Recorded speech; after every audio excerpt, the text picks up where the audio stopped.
Welcome to the History of English podcast, a podcast about the history of the English language. This is episode 33, Missionaries and Manuscripts. Last time we looked at the first kingdoms established by the Anglo-Saxons and the earliest English dialects.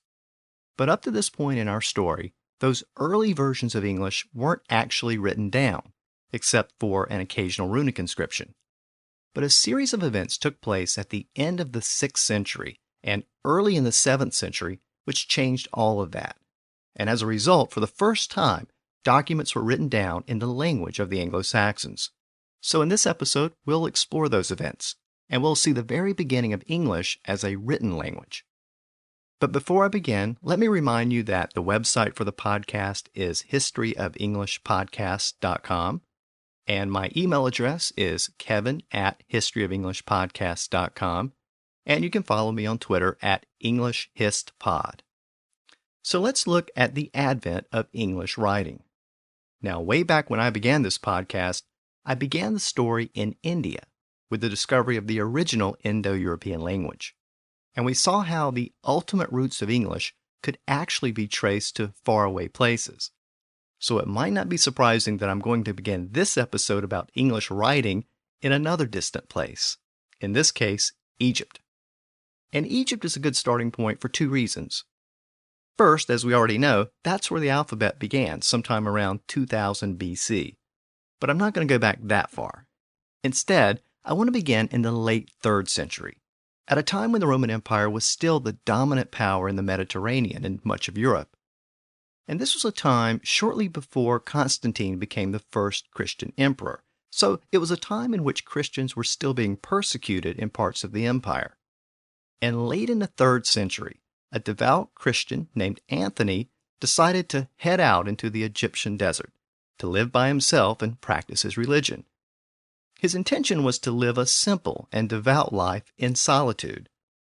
But soon he was joined by others who sought to live in the same manner. And a community of Christian hermits developed there, and in the process, this community became the very first monastery in the deserts of Egypt. In earlier episodes, we discussed how Greek was basically the language of the very early Christian church because it was the dominant language in the Eastern Mediterranean at the time. And the words monastery and monk reflect that.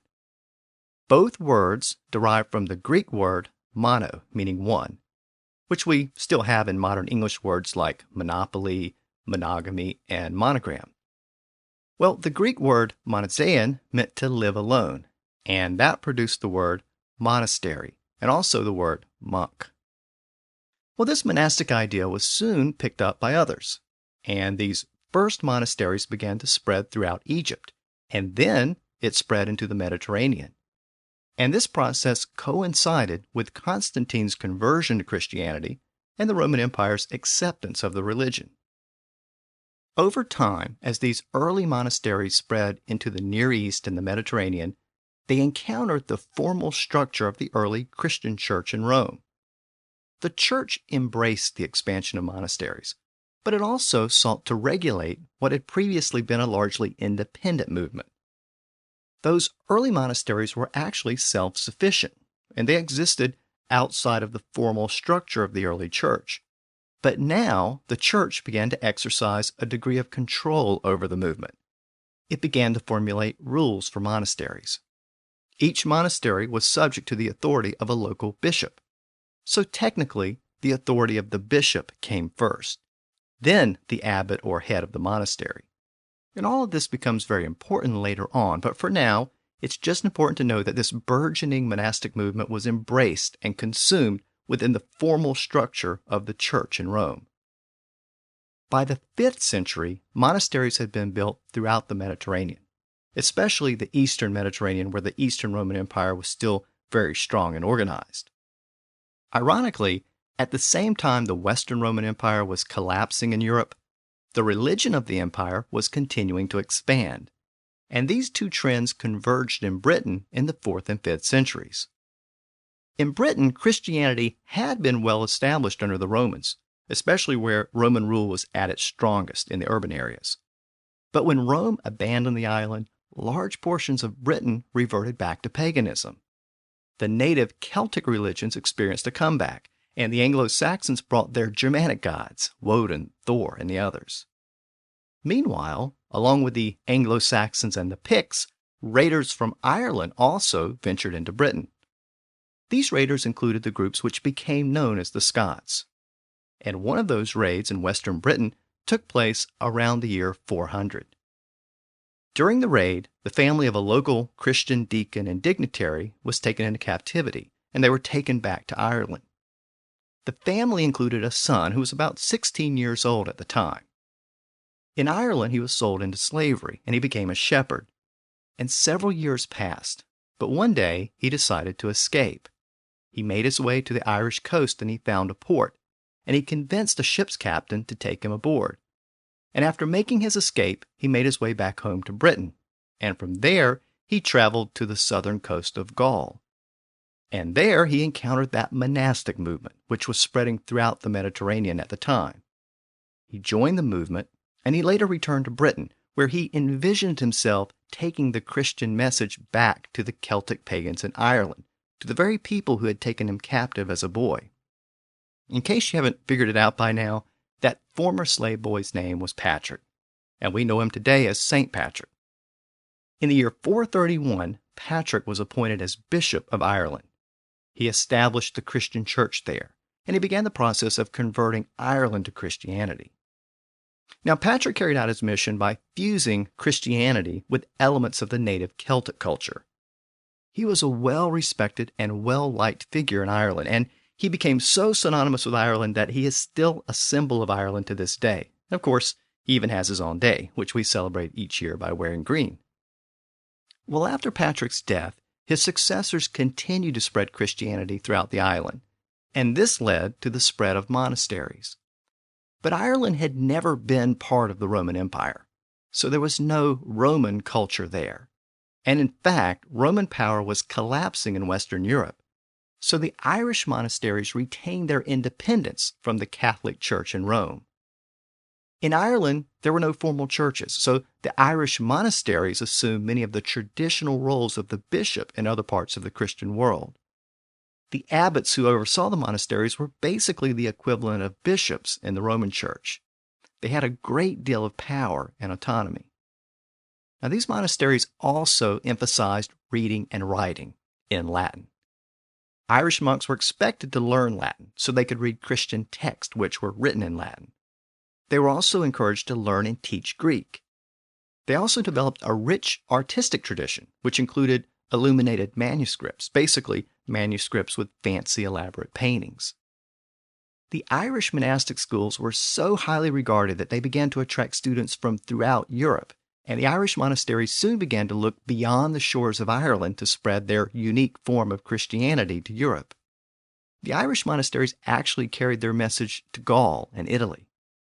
In fact, there's a fascinating story regarding one of these Irish priests named Brendan, or Saint Brendan as he's known today.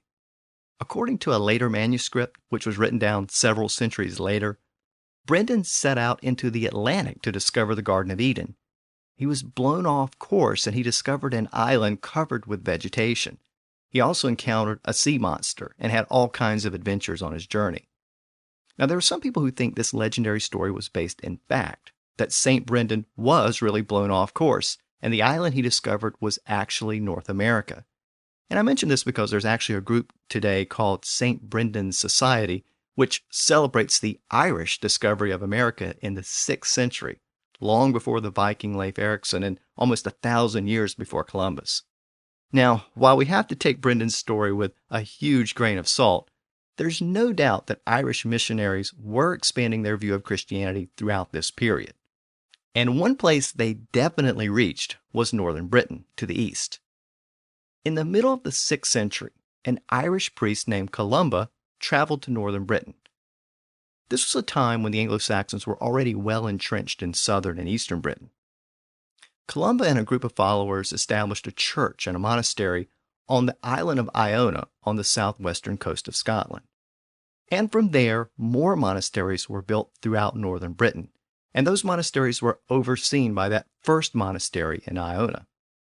So by the end of the 6th century, vestiges of Roman Christianity were still holding on in Cornwall and Wales. And thanks to St. Patrick, Christianity had spread throughout Ireland and modern-day Scotland. But the Anglo-Saxon regions of Britain remained Germanic pagan, and they remained illiterate as well.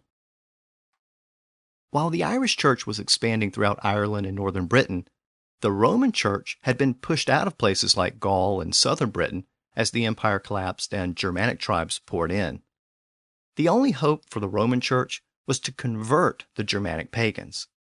And they actually had a great deal of success doing just that. I mentioned a couple of episodes back that the Frankish king Clovis converted in the year 496, and that led to the conversion of the Franks. Well, after the death of Clovis, the Frankish kingdom had become divided between his sons and his grandsons. And during this period, it had become completely fractured. One of Clovis's grandsons ruled a kingdom which extended northward from Paris, and it encompassed most of northern France. And he had a daughter named Bertha.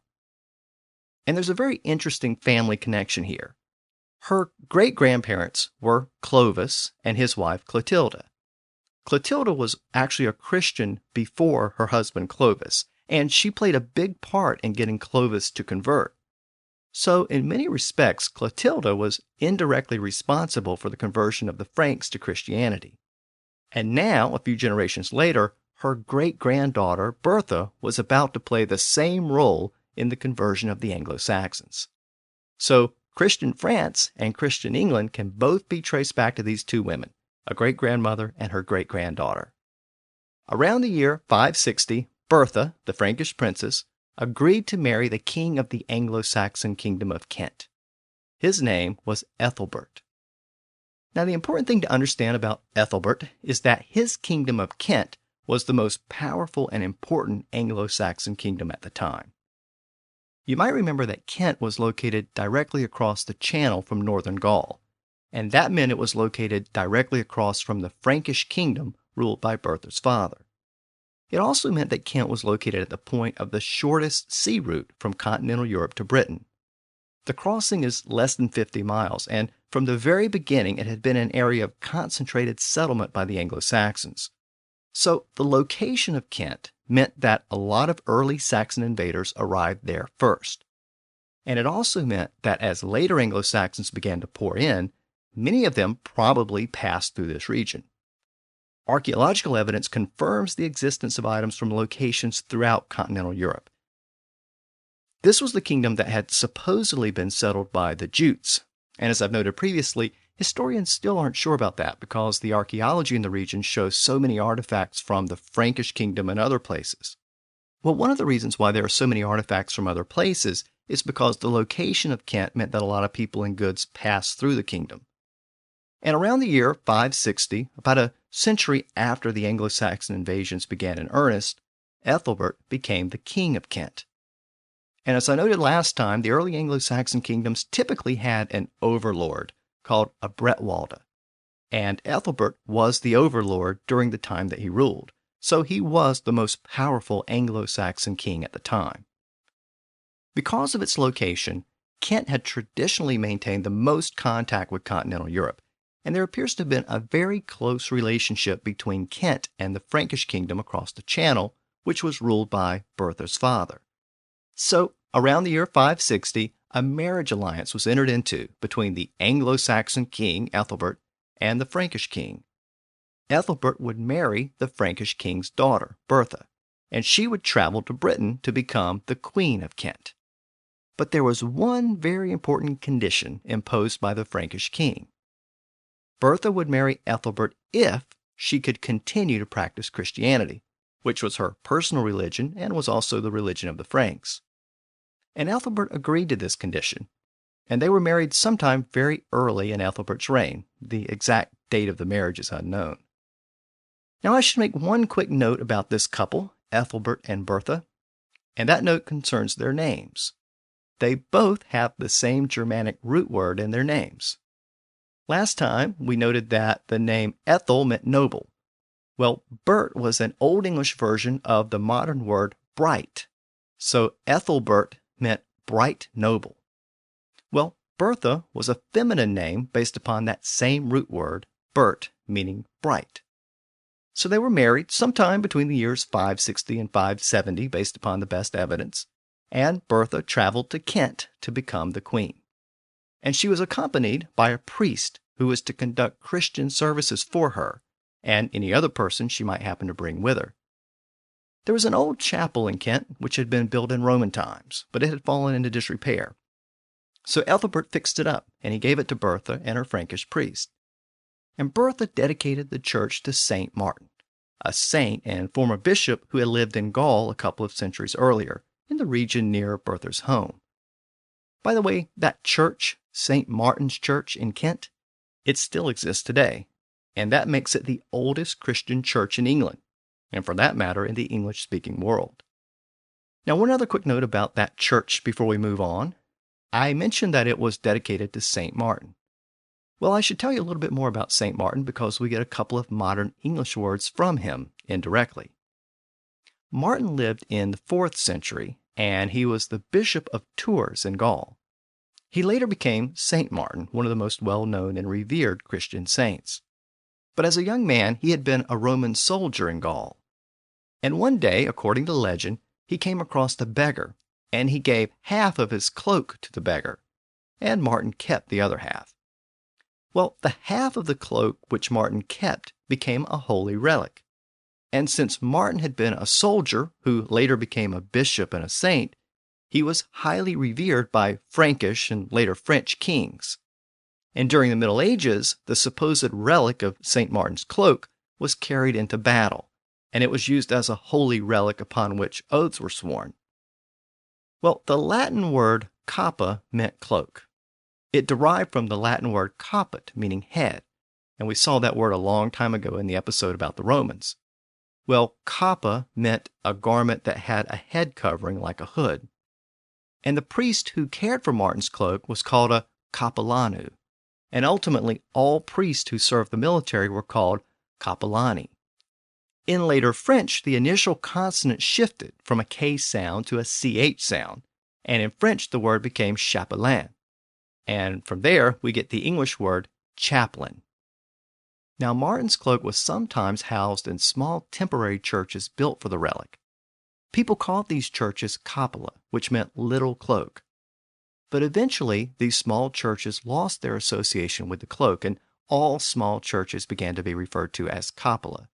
And thanks to that later CH sound change in French, capella became chapel. So the words chaplain and chapel both come from words associated with St. Martin's legendary cloak. And as I noted, the new Kentish queen, Bertha, chose to name her new chapel after St. Martin as well. So by this point, the pagan Anglo-Saxon kingdoms were increasingly surrounded by Christians. To the south, the Franks were Christian. To the west, the Welsh, Cornish, and Irish were now Christians. And to the north, in modern Scotland, the Irish missionaries had spread in there as well. And now, the most powerful Anglo-Saxon king had a Christian bride. The stage was set for the conversion of the Anglo-Saxons. And that final step came from Rome.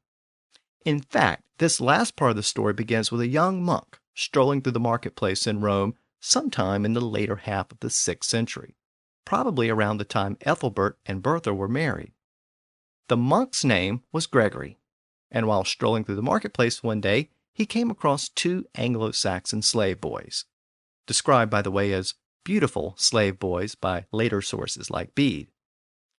Gregory asked the merchant who the boys were, and the merchant told him that they were Angles and that they were heathens. Gregory's supposed response was actually a pun. He responded in Latin by saying, non angli, sed angeli, which literally meant not angles, but angels.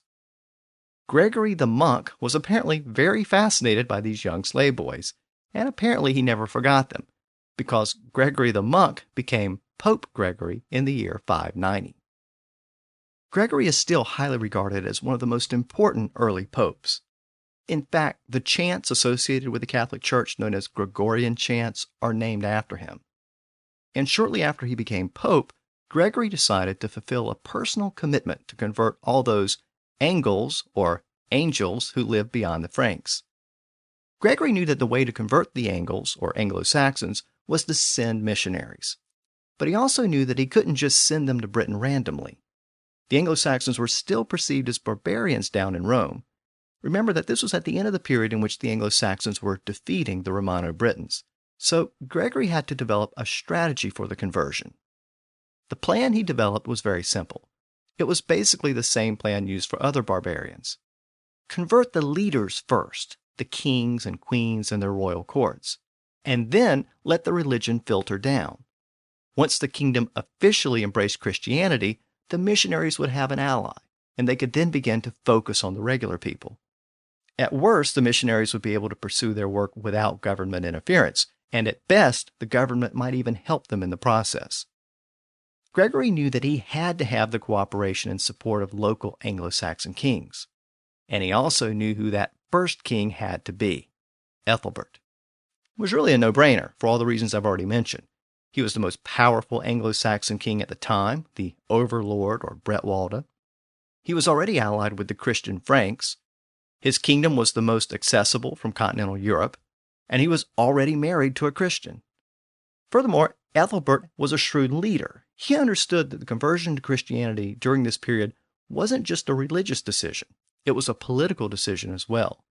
And converting to the Roman religion would result in an alliance with the church in Rome, and that would have its own benefits. There was still a close association between the Roman Church and the prestige of Roman civilization. Christianity was seen as a religion of the civilized world, and part of that association with Roman civilization included the fact that it was a literate religion. It was based around a written book and had written prayers. The monks and missionaries could read and write, and this fact shouldn't be ignored. The written word was largely foreign to the Anglo-Saxons, but they realized the value and the importance of writing. In the Anglo-Saxon world, everything you knew about the world was based on your own personal experiences and what other people told you. There were no written sources to turn to for information. There were no permanent records or histories which survived from one generation to the next. There were no how-to guides. If the people you knew didn't know something or know how to do something, you probably didn't know it either, unless you discovered it or invented it. So society was much more fluid, less permanent. Whatever the elders or the powerful said, that's the way things were. And that could change depending on who was in charge. But the introduction of writing led to certain immediate advancements. Complicated records could be maintained for trade and other purposes. Laws could be written down. Histories could be documented. The written language imposed a sense of order and permanency. And the only written language in Western Europe was Latin, the language of Rome and the language of the Church. So all of these things were connected: the power and prestige of Rome, the religion of Rome, and the literacy and civilization of Rome. And Aethelbert's strong diplomatic ties to the Christian Franks meant that he was well aware of the advanced culture there as well. So he understood all of these connections, and he was apparently receptive to Pope Gregory's request to send a mission to convert the people of Kent. Gregory selected a monk named Augustine to lead the mission, and in the year 597, Augustine and a group of 40 monks landed on an island in Kent called Thanet. Now, a couple of quick notes about Augustine before we move on. First, Augustine is typically pronounced Augustine in Britain, but I'm going to use the other pronunciation, Augustine. And also, Augustine eventually became known to history as St. Augustine. But there were actually two very famous St. Augustines. The other one was St. Augustine of Hippo in northern Africa. And this other Augustine was the saint whose name was used for the city in Florida, which was founded by the Spanish. But our Augustine, the one set by Pope Gregory to Kent, is also an important figure, because he was the key figure in converting the first Anglo-Saxons to Christianity. When he arrived on the island of Thanet, he asked for a meeting with Aethelbert, and it appears that Aethelbert's wife, Bertha, encouraged her husband to meet with Augustine. Aethelbert was still a little unsure about the whole situation, though. He didn't want to meet with Augustine inside of a building because he thought Augustine might use magic to influence him. Remember that the Germanic pagans believed in magic and mysticism. So King Aethelbert traveled out to the island of Thanet and he met Augustine there in the outdoors. At their meeting, Augustine asked for permission to enter Kent and to preach to the people of Kent. The king concluded that Augustine's mission was sincere, and he agreed to let Augustine proceed with his missionary work in Kent. Augustine was then allowed to travel to the capital of Kent, and Augustine and his monks were permitted to worship in that church dedicated to St. Martin, which Queen Bertha had been using as her church. And that capital city bore a name which was derived from the name of Kent itself. The Old English version of the name Kent was Cant. And we know that the Old English word for man was wer, as in werewolf. Well, when you put those two words together, you get Cantwera, which literally meant Kentish people. Now, the word bura meant a fortified town, and we still have that word in modern English in the word borough. So the fortified town of the Kentish people was called Cantwera Bura, or as we know it today, Canterbury. That was the name of the capital of Kent, and that's where Augustine established his first church. Augustine was the very first Archbishop of Canterbury, and to this day, the head of the modern Church of England is still called the Archbishop of Canterbury. Aethelbert had given the missionaries the freedom to preach throughout Kent, and in Canterbury, Augustine started training native clergy to assist with his mission. In other parts of Kent, new churches were built, and old ones from the Roman period were repaired. Augustine also built the monastery of St. Augustine, and he founded the church that later became Canterbury Cathedral. Once he had established himself in Canterbury, Augustine continued to encourage King Aethelbert to convert to Christianity. And there's little doubt that he was aided in that effort by his ally, Queen Bertha, who was a strong proponent of Christianity. Within 3 months, Aethelbert had converted, and by the end of that first year, 10,000 of his people had been baptized as well. At least with respect to Kent, Augustine's mission went pretty much according to plan. The conversion of the kingdom took place very quickly and easily. No blood was shed, and no martyrs were created. Now, outside of Kent, things were a little more complicated. As the Roman Church spread northward, it encountered that Irish monastic movement which was spreading southward. And there were some fundamental differences between those two movements. And that part of the story also impacted early English in some interesting ways, but I'm going to save that discussion for the next episode. For now, I want to focus on what happened within Kent once the king had converted to Christianity. As I noted, the new Christian missionaries under the leadership of Augustine were busy building and repairing churches. But unlike what happened in some other places, the existing pagan temples were not destroyed. They were simply consecrated as Christian churches. An old temple of Woden now became a Christian church. The old pagan idols were taken down, and a Christian cross was erected in their place. And as we saw in the episode about Germanic mythology, the existing pagan festivals and holidays were simply converted to or incorporated within Christian holidays. The Christian festival celebrating the resurrection of Christ, a type of rebirth, was named after the spring fertility goddess Aostra. And in the process, the pagan spring festival was blended into the Christian holiday and took the Germanic name Easter. And based on existing traditions within the Western Christian Church, Christmas was celebrated on the day of the old pagan midwinter feast. And this too was adopted by the Anglo-Saxons as the date of the new Christian holiday of Christ's Mass, or Christmas. All of those Germanic pagan elements were simply incorporated into the new Christian faith, in part so the new religion seemed familiar to the native peoples. So Kent was home to a new Christian clergy and lots of new Christian churches. But the success of Augustine's mission was contingent upon the protection of that clergy and those churches. Christianity was still a brand new religion in Kent, and even though Aethelbert was now a supporter, there was no guarantee that Aethelbert's successor would continue that support. Augustine needed to ensure that his clergy and the church's property would be protected, and they knew from Roman tradition that the best way to ensure that protection was to follow the sage advice of all good lawyers: put it in writing. This is where the story of those first Christian missionaries intersects with the story of English. Augustine knew that the best way to impose law and order was actually to have a written legal code. Germanic legal customs were fine for dealing with traditional crimes like murder, theft, and dismemberment. But those customs didn't really apply to the clergy or the property of the church. So Augustine saw the need for a written legal code, one that specifically protected the church and its missionaries. And those missionaries from Rome didn't just bring the Roman religion to Britain. They also brought the Roman alphabet. So they were fully capable of rendering a legal code in writing. And very shortly after Augustine convinced the king to convert to Christianity, the king decided to issue a legal code, which gave the church the protection which it needed. While this was a brand new idea for the Anglo-Saxons, it wasn't a new or novel idea in other parts of Europe. Since the fall of Rome, the emerging Germanic kingdoms in Europe had begun to adopt legal codes. These codes were typically a combination of established Roman law and the traditions of each Germanic tribe. The Visigoths had compiled a legal code called the Code of Uruk over a century earlier in the year 471. The Alemanni had prepared a legal code around the year 500.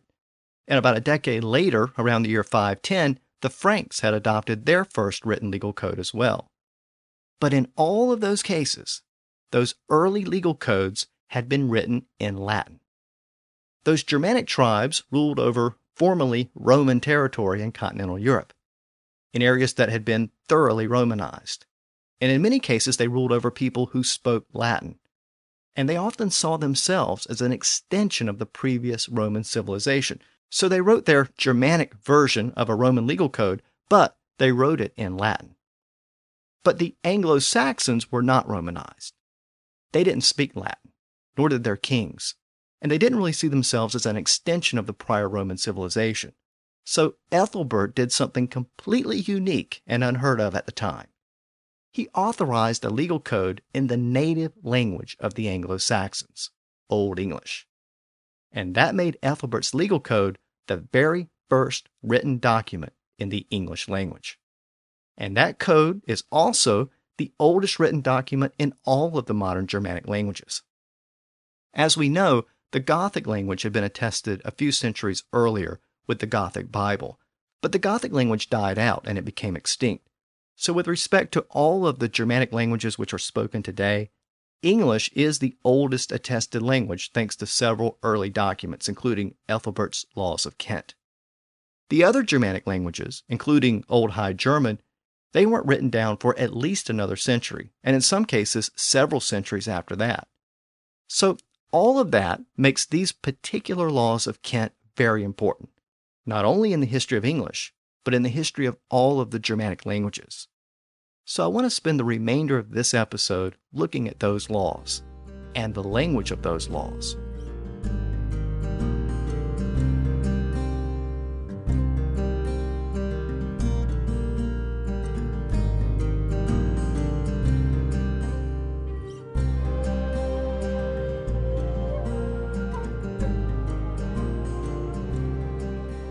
Aethelbert's Laws of Kent represent many firsts. It's the first Anglo-Saxon legal code. It's the first document written in the English language. And it's the first document written in any of the modern Germanic languages. Unfortunately, none of the original manuscripts survived the centuries. But we do have a copy of the code, thanks to a later copy contained in an anthology of Anglo-Saxon laws compiled in the 12th century. Historians aren't exactly sure what year the laws were issued, but the best evidence suggests that they were issued around the year 602 or 603. The code consists of 85 specific laws.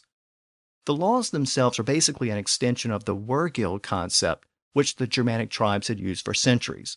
You might remember that Wehrgild meant man money or man payment, and it was the amount of money which had to be paid by a criminal to his victim or to the family of his victim. And if the amount was not paid, then the victim or victim's family was entitled to seek retribution against the criminal. Well, Ethelbert's laws are basically a long list of specific offenses and the amount of money which had to be paid as compensation for each offense. So it's very Germanic in its basic structure. But interestingly, the very first offenses listed, and the ones which require some of the largest payments, are crimes against the church, specifically the clergy and the church property. And when you combine this fact with the timing of the laws shortly after Ethelbert's conversion, you can see why so many scholars believe that Augustine and the church were heavily involved in the preparation of these laws. Furthermore, the Anglo-Saxons weren't literate at the time, so it's almost certain that these laws were actually written down by monks who spoke English well enough to render the document in the local vernacular. In an upcoming episode, I'm going to explore how the monks adapted the Roman alphabet to English. But for now, we just need to understand that the monks were really the only ones capable of producing this type of document at this very early date in Anglo-Saxon Britain. It should also be noted that since these laws were written in the local vernacular, they represent the Kentish dialect, which was distinct from the much more pervasive West Saxon and Anglian dialects, which I discussed in the last episode. So let's take a closer look at the laws. And the first thing to note is that they were not actually called laws. The word law was borrowed from Old Norse when the Vikings arrived. So it did exist in later years of Old English, but it didn't exist at this early point around the year 600. By the way, the term legal comes from Old French after the Normans arrived. And the Latin term legal is not actually cognate with the Old Norse word law. In fact, law doesn't really have a clear Indo-European root, so it appears to be one of those words which was unique to the Germanic languages. Now, the original Old English word for law was domus, and domus literally meant judgment or law. We actually still have that word in modern English as the word doom, and in a related version of the word, deem. If we deem something to be good or bad, we're making a judgment about it. And as I said, the other version of the word, doom, originally meant judgment. In later English translations of the Bible, it was used to translate the term Judgment Day, and the resulting term was Domus Dei, or Doomsday. And it was in this sense that the term doom came to mean something dreaded or feared. So if we say someone met their doom, it literally means that they met their fate or judgment, but it has an obvious negative connotation today.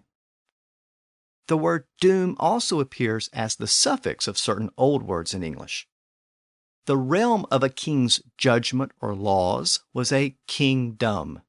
In actuality, the word for king was kuning, so a king's realm was a kuningdom, and that later evolved into kingdom. Now here's something really interesting. Even though the Anglo-Saxon word dumas and the Norse word law aren't cognate, they both came from original root words that meant the same thing. The original root of dumas is an Indo-European word that meant to set or put something in a particular place. So within the Germanic languages, it came to mean a law which had been put in place. And that same root word produced the related Germanic word do, D-O, in English. So in its original sense, the word do meant to put something in place. And something that had been put in place, like a law, was a domus. Now the word law from Old Norse also meant to put something in place. And it also has a related verb in modern English, the word lay. So if you lay down the law, you're actually being somewhat redundant. Both lay and law come from the same Old Norse root word, just as do and domus come from the same Indo-European root word. And both of those original root words meant to put something in place. So let's go back to Ethelbert's laws, which were actually called Aethelbertus Domus. The first sentence of the laws, which is therefore the first sentence in an English document, is an introduction to the laws. And here's the sentence in Old English. Te sunden the domus de Aethelbert kuning asceta un Augustinus die. In modern English, the sentence reads, "These are the laws which King Aethelbert established in the days of Augustine." Now, like most Old English, that original version probably seems completely foreign today. But let's break it down, and it actually starts to make a little sense. The first part reads, "This sunden, the domus." The sunden is "this is," or "these are." The domus is "the dooms," or "the laws." So, "this sunden the domus" is, these are the laws. The next part of this sentence is, the Aethelbert Koning Aseta. The Aethelbert Koning is that Aethelbert the king, or King Aethelbert. And Aseta is set, or set up, or set in place. You can hear the root of the word set in Aseta. So the Aethelbert Koning Aseta is that Aethelbert the king set, or set in place. And the last part of the sentence is on Augustinus die, and that is literally in Augustine's days, or in the time of Augustine. So one more time, the whole thing. First in modern English, then in Old English. These are the dooms that Aethelbert the king set in Augustine's days. De synden domus, the Aethelbert Koning Aseta on Augustinus die. So if we break it down, it starts to sound a little familiar. But we should keep in mind that this is the first sentence written in an English document, and it's about 1,400 years old, written only about a century after the fall of the Western Roman Empire. Yet if we work with it a little bit, it can still make sense today. Now, after the introduction, the laws are listed in numerical order, from 1 through 85. And the very first law illustrates the overall influence of the church on the preparation of the laws. The first law reads, Godes Theo an Charician 12 gilda. In modern English, the sentence reads, the property of God and of the church shall be compensated 12-fold. So if someone damaged church property, it wasn't good enough to simply reimburse the church for the damage. The person had to pay back the damage 12 times over. This is the largest amount of compensation, or wergild, required by Aethelbert's laws. And it's the very first law, so the influence of Augustine in the church is very apparent. This was part of the reason for implementing a written legal code in the first place, to protect the church and its property. So let's take a closer look at that law which I just read. Here it is again. Godes Theo an Charician 12 gilda. The first word is godes, which is God's. The second word is Theo, which meant property. So Godes Theo meant God's property. Now that word Theo meant both property and money in Old English. The original Old English word died out, but the French borrowed the same Germanic root word from the Franks, and it eventually came back into English after the Norman conquest as the word fee, meaning property or estate. And we still have that word in the word fiefdom, meaning the estate of a feudal lord. And in fact, the word feudal came from the same word.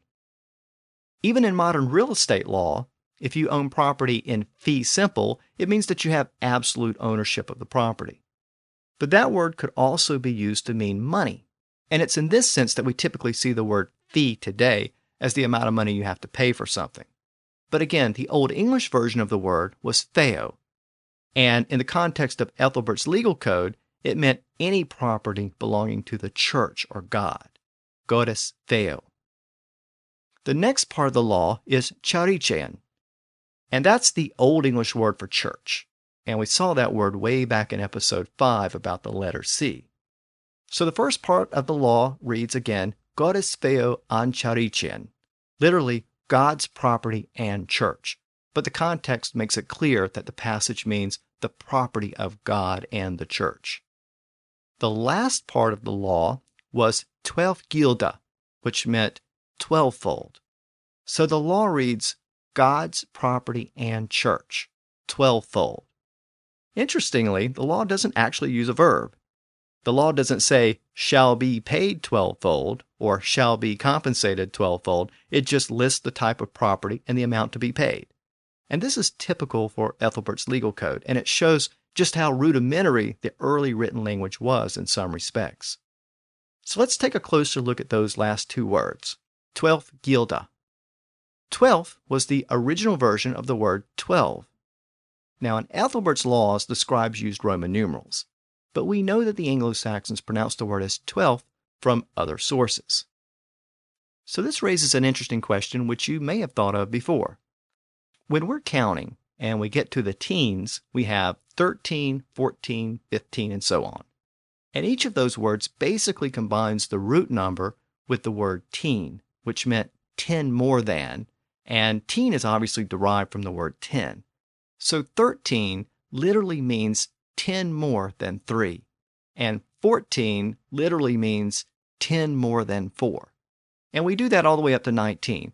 But why don't we do that for 11 and 12? I mean, we don't have 1 teen and 2 teen. Well, those two numbers use a different way of saying the same thing in Old English. 11 was an leovan, where an meant 1, and leovan was an early version of the word left. So an leovan literally meant 1 left. And its meaning was implied as 1 left over 10. So when you count to 11, first you count to 10, and then you have 1 left.